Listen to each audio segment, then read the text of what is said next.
శ్రీ భగవద్గీత 15వ అధ్యాయము పురుషోత్తమ ప్రాప్తి యోగము. భగవానుడు పలికెను, అర్జున, లోకంలో అవ్యయమైనదైన అస్వస్థమనే వృక్షము ఉంది. దాని వేళ్ళు మీదకి కొమ్మల కిందకి ఉంటాయి.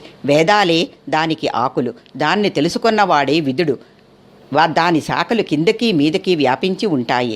అది త్రిగుణాల వల్ల వృద్ధి పొందుతూ ఉంటుంది. ఈ అశ్వత్థమనే వృక్షాన్ని దృఢమైన కత్తితో నరికిన తర్వాత పునర్జన్మకు అవకాశమివ్వని బ్రహ్మపదం కొరకు వెతకాలి. ఆ ఆదిపురుషుడే శరణ్యమని భావించాలి. అభిమానం, మోహం లేని వారును, ప్రకృతి సంభవము వల్ల కలిగే దోషాలను జయించిన వారును, ఆధ్యాత్మమునే ఎప్పుడూ భావించేవారును, కోరికలను వదులుకున్న వారును నాశనరహితమైన సాధనాన్ని చేరుకుంటారు. దానిని పొందిన వారు తిరిగి రారు. అదే నా యొక్క శ్రేష్టమైన స్థానం.